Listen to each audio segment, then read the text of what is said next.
Matthew chapter 18. At that time the disciples came to Jesus and asked, "So who is greatest in the kingdom of heaven?"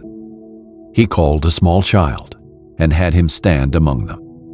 "Truly I tell you," he said, "unless you turn and become like little children, you will never enter the kingdom of heaven. Therefore whoever humbles himself like this child, this one is the greatest in the kingdom of heaven. And whoever welcomes one child like this in my name welcomes me. But whoever causes one of these little ones who believe in me to fall away, it would be better for him if a heavy millstone were hung around his neck and he were drowned in the depths of the sea. Woe to the world because of offenses, for offenses will inevitably come. But woe to that person by whom the offense comes. If your hand or your foot causes you to fall away, cut it off and throw it away. It is better for you to enter life maimed or lame than to have 2 hands or 2 feet and be thrown into the eternal fire. And if your eye causes you to fall away, gouge it out and throw it away. It is better for you to enter life with 1 eye than to have 2 eyes and be thrown into hell fire. See to it that you don't despise one of these little ones, because I tell you that in heaven their angels continually view the face of my Father in heaven. What do you think? If someone has 100 sheep and one of them goes astray, won't he leave the 99 on the hillside and go in search for the stray? And if he finds it, truly I tell you, he rejoices over that sheep more than over the 99 that did not go astray. In the same way, it is not the will of your Father in heaven that one of these little ones perish. If your brother sins against you, go tell him his fault between you and him alone. If he listens to you, you have won your brother. But if he won't listen, take 1 or 2 others with you, so that by the testimony of 2 or 3 witnesses, every fact may be established. If he doesn't pay attention to them, tell the church.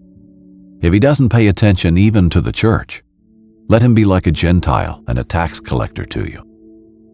Truly I tell you, whatever you bind on earth will have been bound in heaven, and whatever you loose on earth will have been loosed in heaven. Again, truly I tell you, if 2 of you on earth agree about any matter that you pray for, it will be done for you by my Father in heaven. For where 2 or 3 are gathered together in my name, I am there among them. Then Peter approached him and asked, "Lord, how many times must I forgive my brother or sister who sins against me? As many as 7 times?" "I tell you, not as many as 7, Jesus replied, "but 70 times 7. For this reason, the kingdom of heaven can be compared to a king who wanted to settle accounts with his servants. When he began to settle accounts, one who owed 10,000 talents was brought before him. Since he did not have the money to pay it back, his master commanded that he, his wife, his children, and everything he had be sold to pay the debt. At this, the servant fell face down before him and said, 'Be patient with me, and I will pay you everything.' Then the master of that servant had compassion, released him, and forgave him the loan. That servant went out and found one of his fellow servants who owed him 100 denarii. He grabbed him, started choking him, and said, 'Pay what you owe.' At this, his fellow servant fell down and began begging him, 'Be patient with me, and I will pay you back.' But he wasn't willing. Instead, he went and threw him into prison until he could pay what was owed. When the other servants saw what had taken place, they were deeply distressed and went and reported to their master everything that had happened.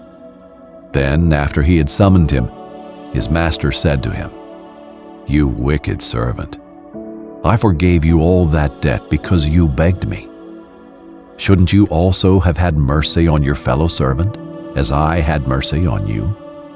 And because he was angry, his master handed him over to the jailers to be tortured until he could pay everything that was owed.